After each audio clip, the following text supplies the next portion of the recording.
बड़े भाई प्रतीक सिंह मुखिया जी के शुभ विवाह के अवसर पर ग्राम मनोवर थाना कोपा जिला सारण में हमारा बड़े भैया सोही के बड़ भैया हैं अरविंद भैया के माध्यम से आज बराती पक्ष के माध्यम से सब कलाकार के आवे के मौका मिलल बा। एक खातिर हम मुखिया जी के बहुत बहुत धन्यवाद देव और बहुत बहुत आभार व्यक्त करब। गाना बजाना तो बहुत आगे पहुंच गई बा। बहुत सुंदर गायिका हमार खुशी के व्यवहार जितना सुंदर बा उतने हमारा ओर से आशीर्वाद रहे व्यवहारिक कलाकार खातिर। छोट भाई ज्ञानी गौतम, बड़े भैया मनीष सलचल जी, अब विशेष डिमांड पर रघु राजा विशिष्ट अतिथि के रूप में तो सबका के प्रणाम बा। राजन भैया के पूरा टीम के भी प्रणाम बा। तनी मनी भोजन को गा ले तनी ओकर बाद चले के 12 बजे। ठीक बा लगो फिरोज भैया।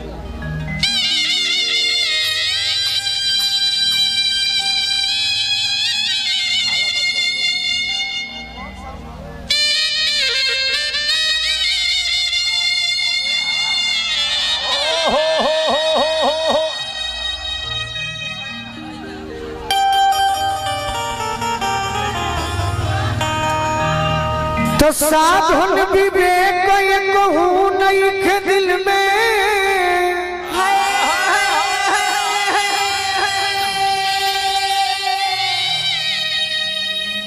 ए माई तोहरा के कैसे मनाई।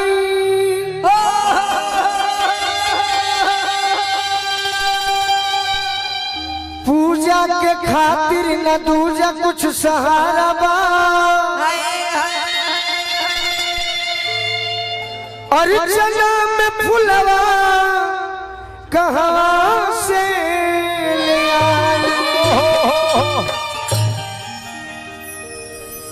संतन से सुननी अपढ़नी पुराणन में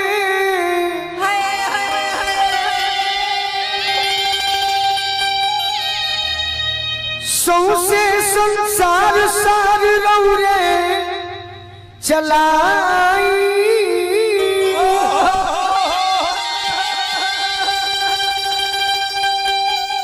कतना के मरो के तारी सभव में आके मुरलजिया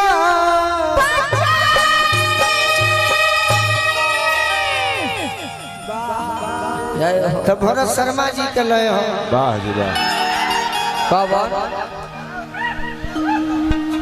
भोजपुरी के स्वर सम्राट भरत शर्मा जी बड़ी सुंदर गीत गोले में एगो भजन सुनब सब है। हाँ जी 1 मिनट के बिना भजन के भोजन कैसे होई। हाँ जी कितना नित्य कलायन नवा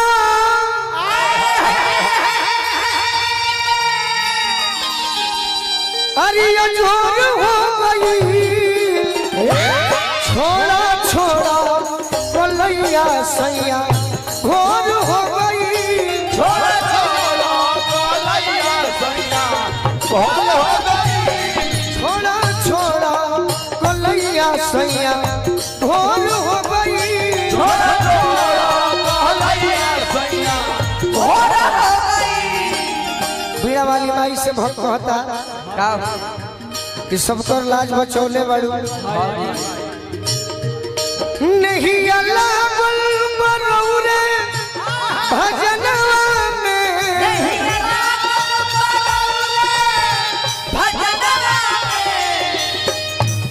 आजा आजा ए माई सुनी रनवा में आजा ए माई सुनी रनवा में आजा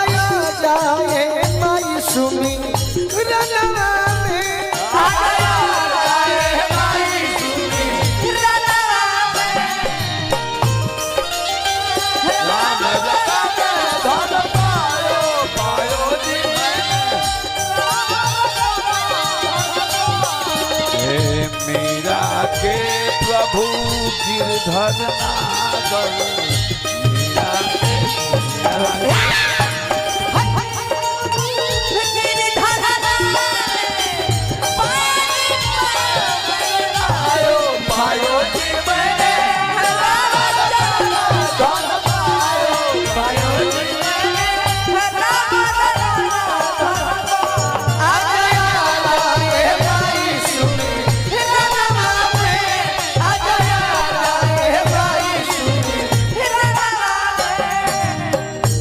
सबका सब चीज मिले ले बाकी गोलू राजा के भजनों के सुने वाला लोग बा दीपक बाबू ये सब हमरा भैया बाराती पक्ष से आई वाली नु तने नहीं रहो दीपक जी रेडी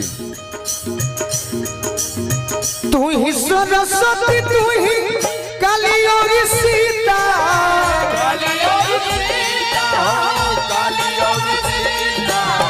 तू ही धरती अमर तू ही सूर्य के सरिता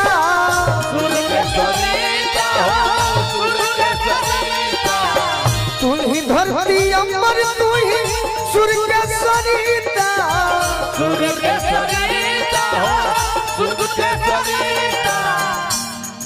मनवा रामल मन तोहरे भजन में आजा आजा ए माई सुमी रनवा में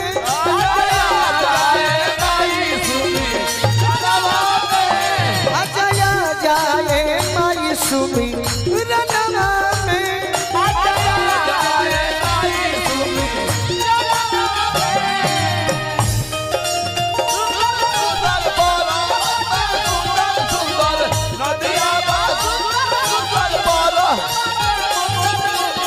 सबका से सुंदर कोई मैया भवानी मैया सबका से सुंदर कोई मैया भवानी आजा आजा ए माई सुनी रनवा में आजा आजा ए माई सुनी रनवा में सब हमारे भैया के आशीर्वाद मिलल मात्र 1 मिनट लगे है गीत के समाप्त करे भजन तो ये है कि मन की तरंग मार लो बस हो गया भजन अपनी आदत बुरी सुधार लो बस हो गया भजन ये तो हमने भी अपना खातिर जावे नहीं जा साज बाज के नियंत्रण हो जाए माइक निमन रहे अब माइक निमन बा कुशवाहा नानू हो आज बड़ा निमन बजाओ तो रहो बहुत सुंदर दो आदमी चिन चिन बजावे मशीन के बजा होता है पूछता जमाना जब से बचता हर मरजी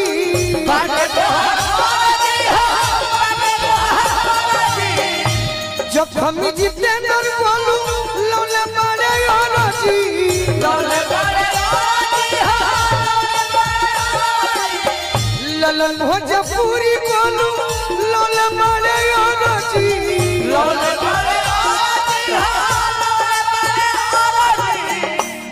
माई रखी हो तू अपना अजद है अनवा में ए भाई चलो आजा आजा ए माई तैयार हो जाओ सुमिरा नवा में आजा ए माई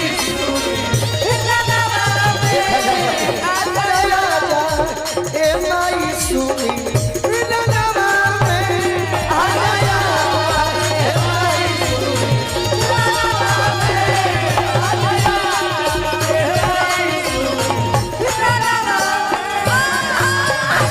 अगर भजन नीक बुझाइल हो तो ताली बजाई अभी हम